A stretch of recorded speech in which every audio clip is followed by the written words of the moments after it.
ada sejarah baru.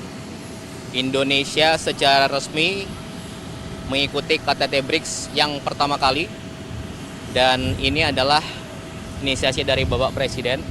Kemudian di tahun yang sama kita diterima, kemudian seluruh negara anggota BRICS dukung, support, dan akhirnya di tahun yang sama juga kita resmi menjadi anggota penuh BRICS, ya.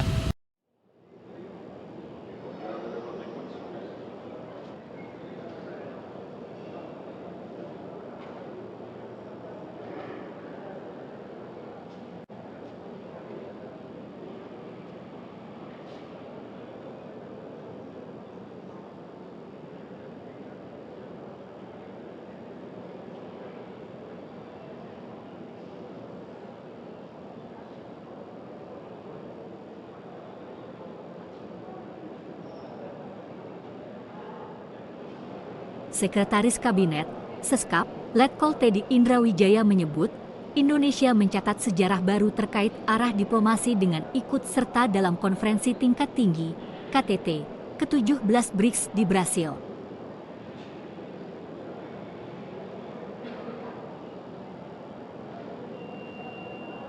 Teddy mengatakan, ini kali pertama Indonesia hadir secara resmi sebagai anggota penuh negara-negara berkembang yang berkumpul di Rio de Janeiro, Brasil pada 6 hingga 7 Juli 2025. Dia mengatakan, Indonesia bergabung sebagai anggota ke-10 dari total 11 negara BRICS, menyusul dukungan penuh dari seluruh anggota.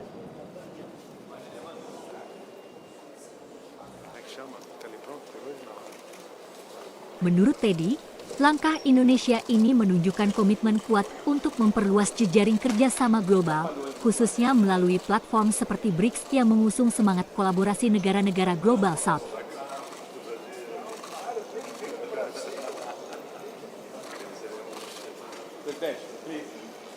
Sebelumnya, Presiden Prabowo Subianto menegaskan sikap Indonesia dalam mendukung perdamaian dunia melalui penguatan multilateralisme dan penegakan hukum internasional dalam KTT BRICS ke-17 di Rio de Janeiro, Brasil pada Minggu, 6 Juli 2025.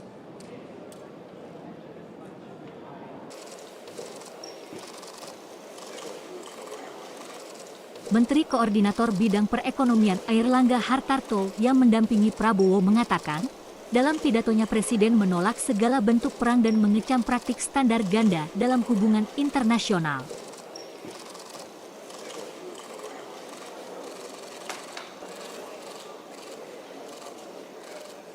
Sebelumnya, Teddy menyebut bahwa BRICS kini merepresentasikan 50% populasi dunia dan mencakup 35% dari produk domestik bruto (GDP) global, dengan keanggotaan yang kini terdiri dari Brasil, Rusia, India, Tiongkok, Afrika Selatan, Arab Saudi, Mesir, Uni Emirat Arab, Ethiopia, Iran, dan Indonesia.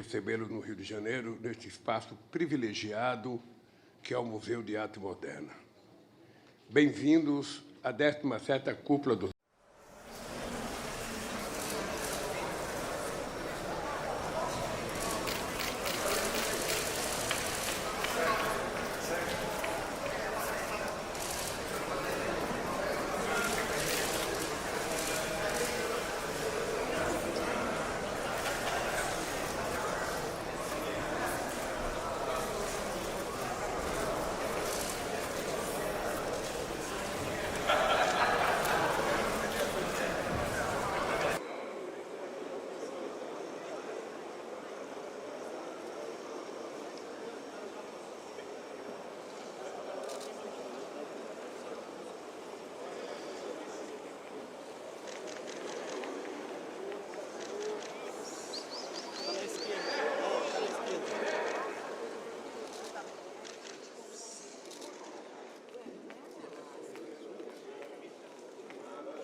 favor, mais uma.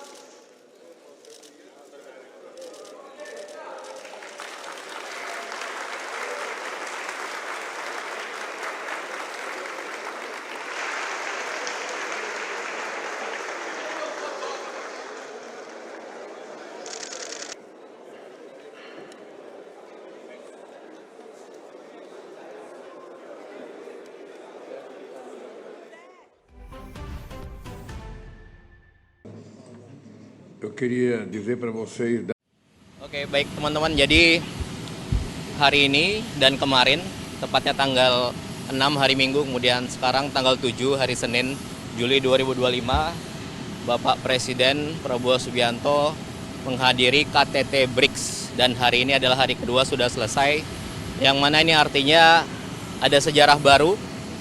Indonesia secara resmi mengikuti KTT BRICS yang pertama kali. Dan ini adalah inisiasi dari Bapak Presiden. Kemudian di tahun yang sama kita diterima, kemudian seluruh negara anggota BRICS dukung, support, dan akhirnya di tahun yang sama juga kita resmi menjadi anggota penuh BRICS ya. Kemudian dari awalnya BRICS 5 negara, kemudian berkembang sehingga Indonesia menjadi anggota resmi ke-10 dari 11, jadi satu Arab Saudi belum resmi itu. Kemudian ini adalah dari Pak Presiden bagaimana caranya Indonesia berkolaborasi, kemudian sebanyak mungkin bergabung dengan organisasi, sehingga inilah BRICS salah satunya yang kita bergabung. Dan kemarin dan hari ini beliau menjelaskan di depan banyak sekali kepala negara. Jadi tadi secara resmi ada 28 negara dan kepala negara, kepala pemerintahan ya. Jadi 10 anggota BRICS, kemudian ada 10 partner countries, kemudian ada 8 tamu. Dan ini banyak sekali yang antri untuk masuk BRICS. Dan ya ini menunjukkan bahwa Indonesia semakin didengar, semakin diperhatikan, semakin dipandang, dan semakin dibutuhkan di dunia global ya. Jadi di BRICS sendiri dari 10 negara hampir 50% adalah populasi dunia. Dan dari PDB-nya itu sekitar 35% dari PDB global. Itu aja kira-kira. Teknisnya nanti dari Pak Wamenlu, kemudian rilis Kemenlu akan lebih lanjut. Oke ya? Silakan. Terima kasih Pak Seskap. Menambahi Pak Seskap tadi bahwa hari ini, pembahasan hari ini mengenai lingkungan hidup dan mengenai global health, mengenai kesehatan. Tadi Bapak Presiden menyampaikan bahwa dampak-dampak dari perubahan iklim sangat dirasakan oleh Indonesia dan menyampaikan komitmen Indonesia untuk memerangi climate change dan juga utamanya proses upaya kita untuk melakukan energi transisi.